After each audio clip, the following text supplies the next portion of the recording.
श्री शिवाय नमस्तुभ्यम। नमस्कार दोस्तों, स्वागत है आपका अपने यूट्यूब चैनल पूजा और उपाय में। दोस्तों, इस वीडियो में पंचमी तिथि के दिन किए जाने वाले उपाय आपको बताने वाले हैं। और अभी चल रही है सावन की पंचमी, 2 पंचमी पड़ेगी सावन में। आपको बहुत ही आसान से उपाय है, ये वाले उपाय आपको करके ज़रूर देखने हैं। आसान से उपाय। आज बात करते हैं उपायों के बारे में।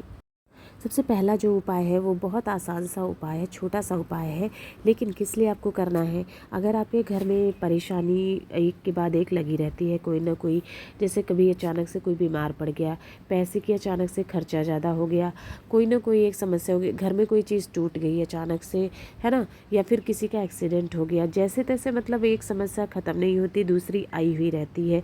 इतना ज़्यादा एक के बाद एक समस्या लगी रहती है, तो आपको पंचमी तिथि के दिन ये उपाय करना। ये कोई ज़रूरी नहीं है इसी पंचमी के दिन, आप हर महीने में 2 पंचमी आती है, आप किसी भी पंचमी के दिन चाहे तो हर पंचमी के दिन छोटा सा ये उपाय करके ज़रूर देखिएगा। करना क्या है, आपको एक पंचमुखी दीपक बनाना है। मिट्टी का नहीं लेना है आपको, आटा जो घर में मढ़ते हैं उससे ही आप बना लीजिए। 5 मुंह उसके बना लीजिए, जैसे आप स्क्रीन पर देख पा रहे हैं। इस तरह से 5 मुंह का दीपक आपको बना लेना है। उसके अंदर आपको क्या डालना है, घी डालिएगा गाय का। अगर आपके पास घी नहीं है तो फिर तिल का तेल डालिएगा। 2 चीज़ें बताई। सबसे पहला तो है गाय का घी ही आपको डालना है, अगर ना मिल पाए तो तिल का तेल, पर कोई और तेल, सरसों का तेल या चमेली का तेल कोई और मत डालिएगा, सिर्फ ये 2 चीज़ें ही आप डाल सकते हैं। और 5 बाती आपको लगानी है, ये नहीं क्रॉस कर करके मत लगाइएगा। पांचों मुंह के पास एक एक बाती लगेगी, यानी 5 लंबी बाती आपको लगानी है। अब क्या करना है, दीपक को जब आप शाम की पूजा पाठ करेंगे, शाम को डेली पूजा आरती तो करते ही होंगे, तो जिस भी समय आप पूजा पाठ आरती वगैरह सब कर लीजिए, उसके बाद वो पंचमुखी दीपक आपको प्रज्वलित कर देना है। और भोले बाबा का कोई नाम लेना है, कोई भी, हर हर महादेव या ओम नमः शिवाय, ये कहते हुए आपकी जो परेशानी है उस परेशानी आपको कहनी है। और वो दीपक लेकर के पंचमुखी आपको अपने पूरे घर में घूमना है। हर जगह जो है, हर एक कोनों में वो दीपक लेकर के हाथ में आप घूम जाइएगा, अपनी परेशानी को स्मरण करते हुए, भोले बाबा का नाम स्मरण करते हुए, ओम नमः शिवाय, श्री शिवाय नमस्तुभ्यम कहते हुए घूम जाइएगा। उसके बाद वो जब घूम लिया तो वो दीपक ले जाके आपको किसी भी गमले के पास में रख देना है। बस ध्यान ये रखना है, गमला तुलसी का नहीं होना चाहिए। ध्यान दीजिएगा, तुलसी के गमले के पास नहीं रखना है, बाकी और किसी भी गमले के पास वो दीपक रख दीजिएगा। अपनी प्रार्थना मनोकामना एक बार फिर से कहिएगा। बस इतना आसान सा उपाय है, आपकी समस्या धीरे धीरे आप देखेंगे दूर होनी शुरू हो गई। अब आ जाते हैं दूसरे उपाय पर। दूसरा उपाय जो है, ये अगर आपके सिर दर्द की समस्या है, बहुत सारे लोग रहते हैं जिनको ये समस्या रहती है, सिर दर्द अचानक से होने लगा या काफ़ी टाइम से हो रहा है, या फिर माइग्रेन की समस्या, अर्धकपारी जिसे कहते हैं, वो दिक्कत हो रही है। इसमें क्या होता है कि सिर का आधा हिस्सा दर्द होता है या कहीं कहीं पर दर्द होता है, सिर के किसी हिस्से में दर्द हो रहा है और बाकी सिर में नहीं दर्द होता है, उसी जगह पे हो रहा है, तो माइग्रेन का दर्द है।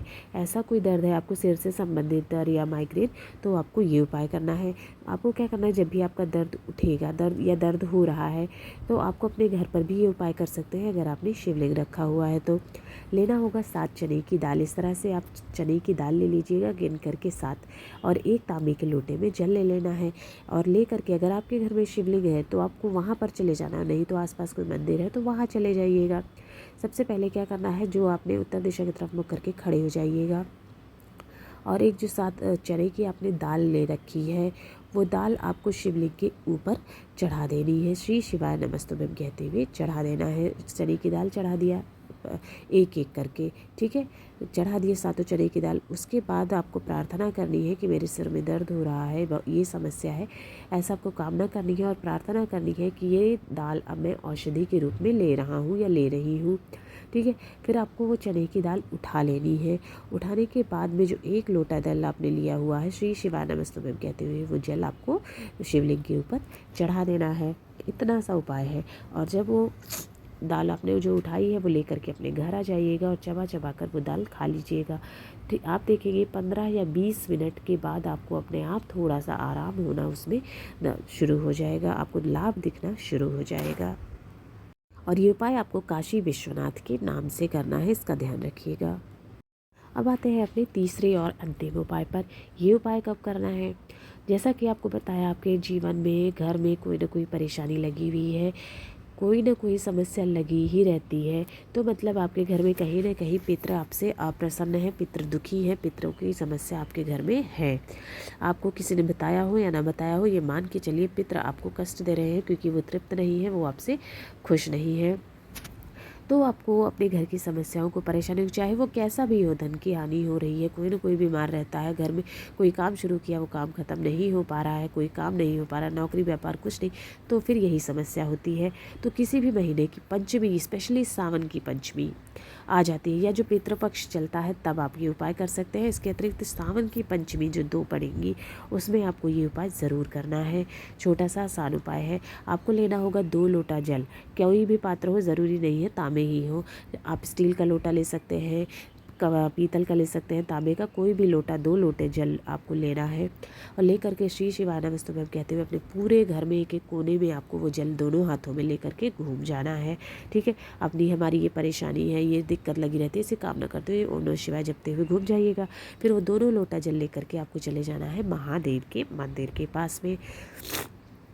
जब आप वहाँ पहुँच जाएंगे तो उत्तर दिशा की तरफ मुख करके खड़े हो जाना है और आपको जो मटका रखा हुआ होता है, घड़ा जो रखा हुआ होता है शिवलिंग के ऊपर, उसमें महादेव की 5 पुत्रियाँ निवास करती है। ठीक है, तो आपको उसी घड़े में दोनों हाथों से एक साथ जो है श्री शिवाय नमस्तुभ्यं कहते हुए जल डाल देना है। ध्यान रखिएगा, शिवलिंग के ऊपर नहीं चढ़ाना, आपको उसी घड़े में चढ़ा देना है।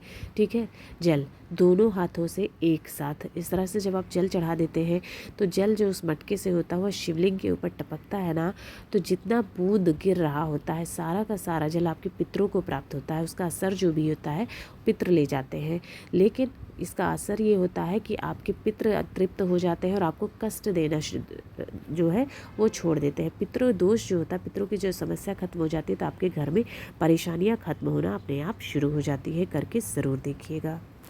दोस्तों, इस वीडियो में आपको 3 उपाय बताए हैं, छोटे छोटे से आसान से उपाय हैं, जो कि पहला और आखिरी उपाय तो आपको पंचमी तिथि पर ही करना होता है, लेकिन जो माइग्रेन वाला उपाय है, दूसरा उपाय है, उसको आप कभी भी किसी भी दिन किसी भी समय कर सकते हैं। उसमें दिन समय किसी भी चीज़ की पाबंदी नहीं होती है। उसमें यही है कि जब आपका सिर दर्द हो, माइग्रेन हो, तब आप वो उपाय कर सकते हैं। तो करके ज़रूर देखिएगा। अगर आपको वीडियो पसंद आया हो तो वीडियो को लाइक करें, शेयर करें, चैनल सब्सक्राइब करें।